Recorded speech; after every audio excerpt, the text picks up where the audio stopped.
자유헌정TV와 한반도방송 시청자 여러분 안녕하십니까. 지난 5일 광주에서는 해괴한 사건들이 일어났습니다.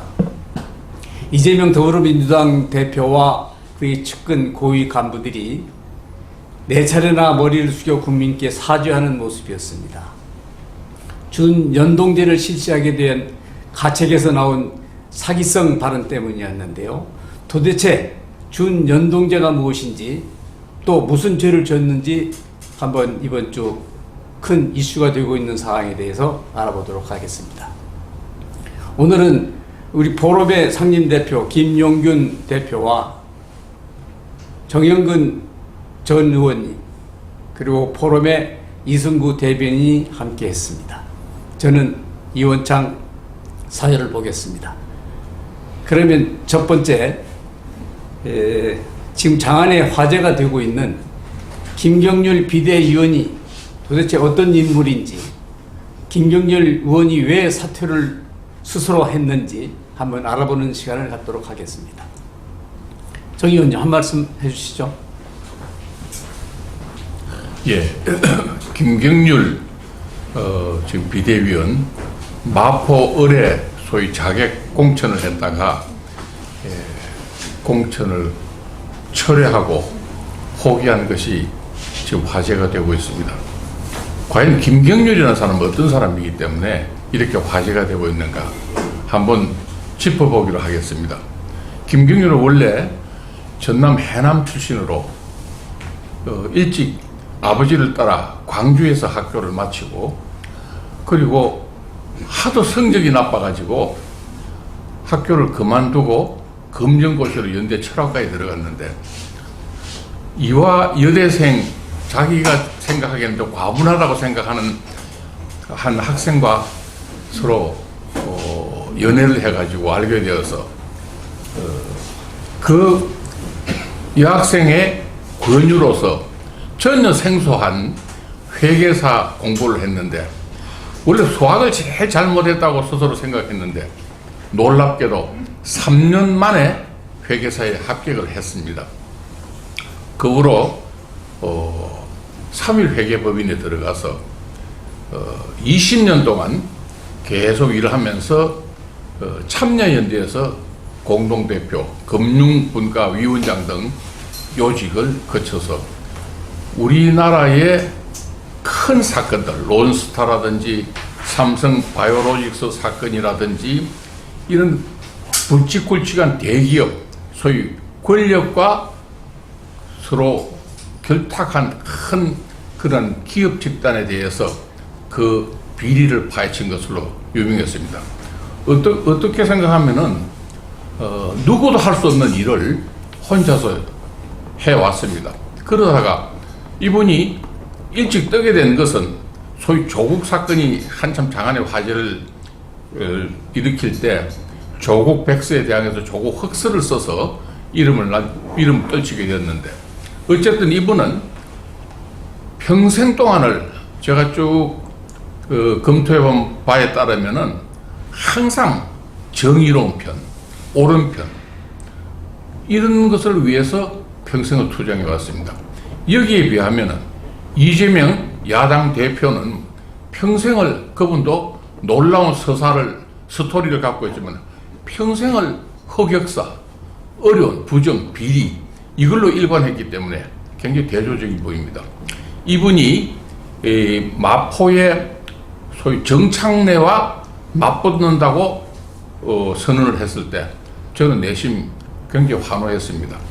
정창래도 굉장히 집요한 사람이고 정치인으로 성공했습니다만은 정창래를 무너뜨릴 사람은 이 김경률밖에 없다고 생각하고 이 김경률이 그 자격공천으로서 나섬에 따라 가지고 이 선거 지형이 완전히 바뀌질 수 있다고 생각을 했는데 포기한 것은 굉장히 애석하다 이렇게 생각이 됩니다.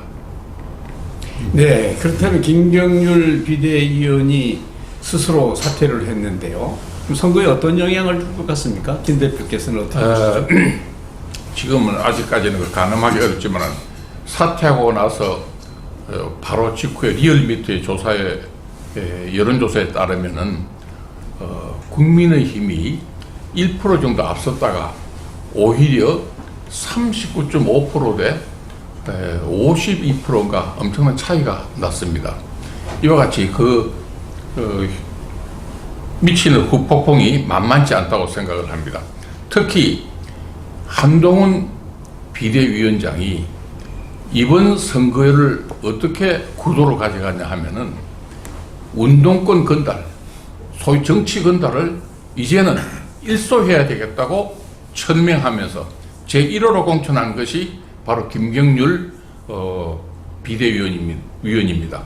그런데 이분이 포기함으로써 그러한 운동권 건달 정치 세력을 일소한다는 그 모토가 퇴색을 했고, 이것은 여러 면에서 굉장히 악영향을 끼치지 않겠나, 저는 개인적으로 그렇게 생각하고 있습니다. 그럼 김 대표께서는 앞으로 어떤 방향이 좋다고 생각하십니까?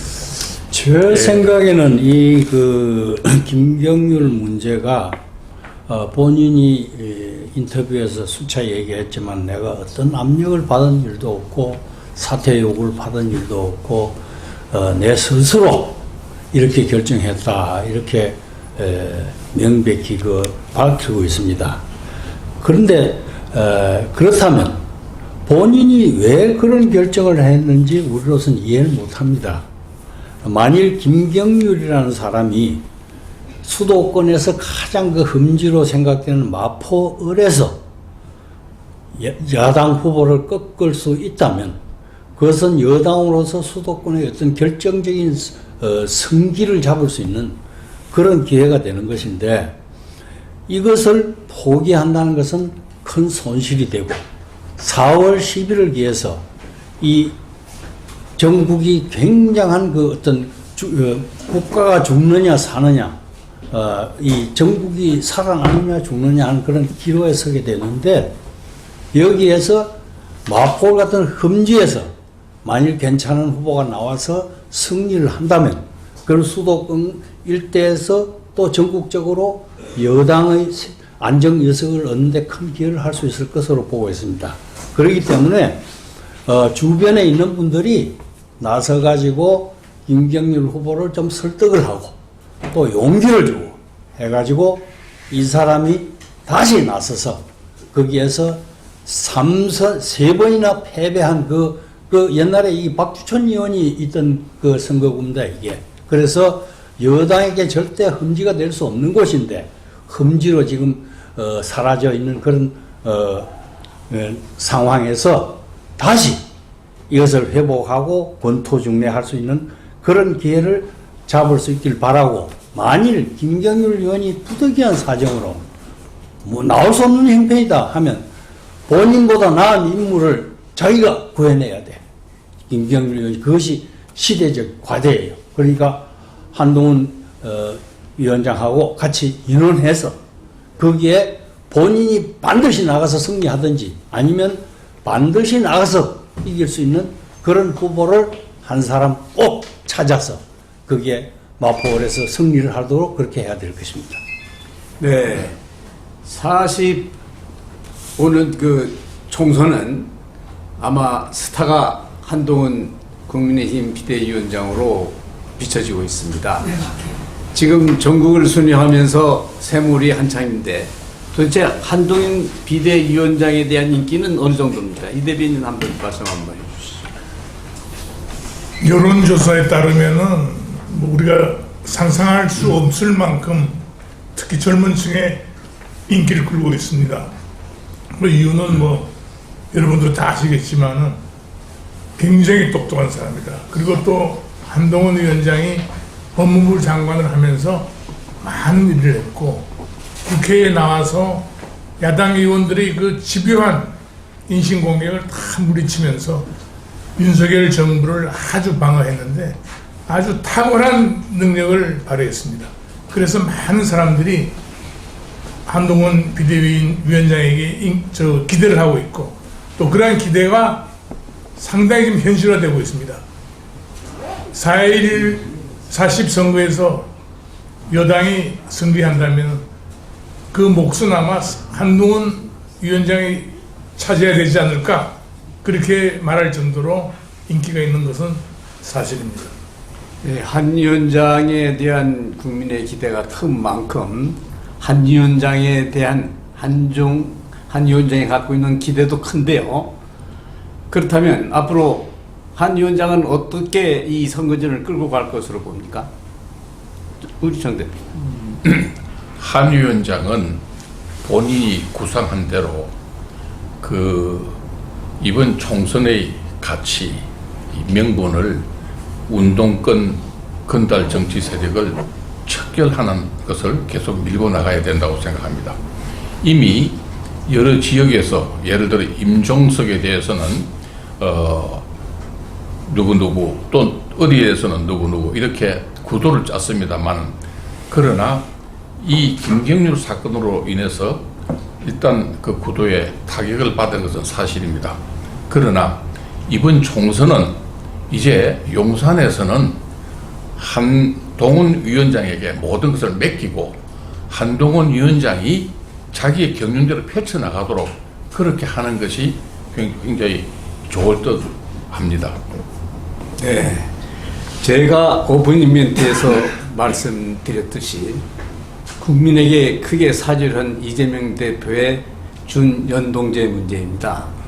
국민 여러분은 또 한 번 이재명 더불어민주당 대표한테 속은 것이 됐고 4차례 머리를 숙여서 사죄를 했습니다마는 이것은 사죄로 해서 끝날 일이 아닙니다. 이번 총선에서 우리 국민 유권자들은 아마 지난 선거에서 받았던 거의 50cm에 이르는 긴 투표용지를 받고 무엇을 어떻게 어디다 선거해야 할지를 모르고 망설이게 될 것입니다.